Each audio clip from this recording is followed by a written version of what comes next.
تحياتي، مساء الخير للجميع. إن شاء الله تكونوا بخير وبصحة يا رب. معكم الإعلامي محمد يسر. بين فلول الأسد وعصابات أحمد الشرع الإرهابية، تقرير الأمم المتحدة بشأن أعمال العنف التي وقعت في الساحل السوري. في شغلة مهمة يجب أن نوضحها: عندما يرتكب جرائم فلول الأسد أو أتباع الأسد أو شبيحة الأسد، عندما يعتدون أو يقتلون أو يعذبون أو يغتصبون، يعلمون أنهم يرتكبون جرم.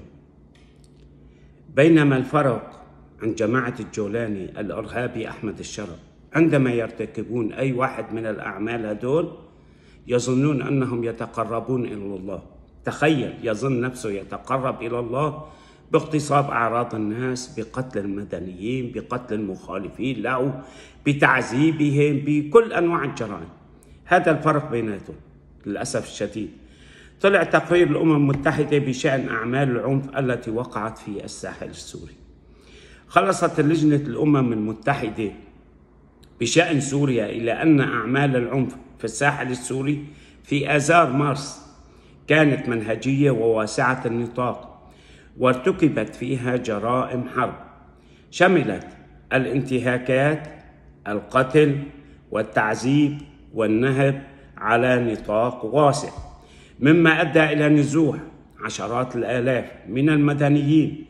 تم ارتكاب هذه الانتهاكات من قبل عناصر قوات الحكومة المؤقتة وأفراد عاديين، ومن قبل الفلول. دعت اللجنة إلى ملاحقة جميع المسجونات بغض النظر عن انتماءاتهم، وفصل المتورطين في الانتهاكات من الخدمة.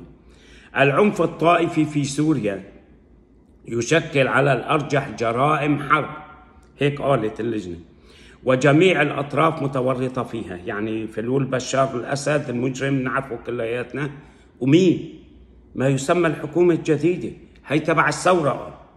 إيش فرقوا عن جماعة الفلول؟ وكل منهجه الآن بدك تسمعوا هذا الكلام. تحياتي للجميع. لازلنا نتلقى الأمم المتحدة، عم تقول اللجنة، معلومات عن انتهاكات مستمرة في المناطق المتضررة. أعربت اللجنة عن قلقها بشأن استمرار الانتهاكات في مناطق متضررة، ودعت إلى وقف التصعيد واحترام حقوق الإنسان. لجنة التحقيق التابعة للأمم المتحدة بخصوص اختطاف نساء من حماة وطرطوس واللاذقية، وثقنا استخدام لغة مهينة ضد النساء وتهديدات بالاختطاف والزواج القسري من قبل أعضاء الفصائل المسلحة اللي تابعة لمين؟ للإرهابي أحمد الجولاني أحمد الشرع، دكتاتور سوريا الجديد المجرم.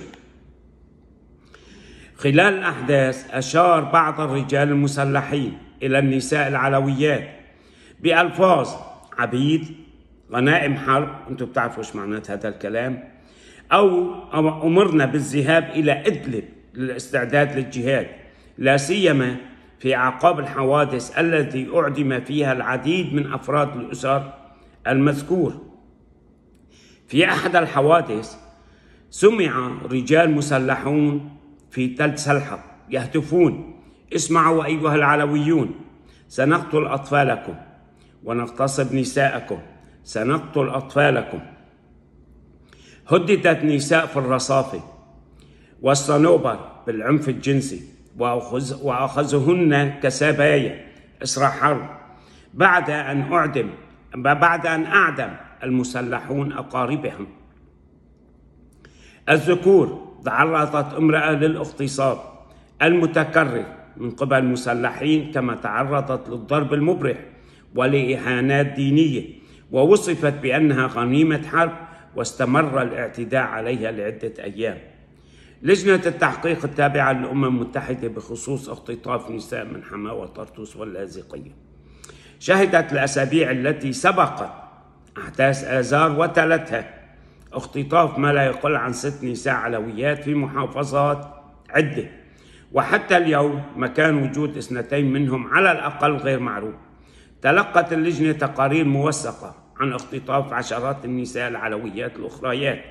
في إحدى الحالات اختطف ملثمون يرتدون ملابس وعصائب مكتوب عليها لا إله إلا الله امرأة من الشارع، وتعرضت للاغتصاب الجماعي والضرب المبرح والإهانات الدينية، ثم تم بيع الضحية لرجل كبير في السن قام بتقييدها جسديا ثم تزوجها قسرا. وبعدها تعرضت للاغتصاب والضرب المتكرر وشتائم مثل نصيرية وعاهرة وخنزيرة. لجنة التحقيق التابعة للأمم المتحدة واجه أفراد المختطفات عراقيل في الحصول على مساعدة من جهات إنفاذ القانون للسعي لإطلاق سراح النساء. في أحدى الحالات كان مسؤولي الشرطة يعلمون بهوية الجاني المزعوم وموقع المختطفة، لكن لم يتخذوا أي إجراء.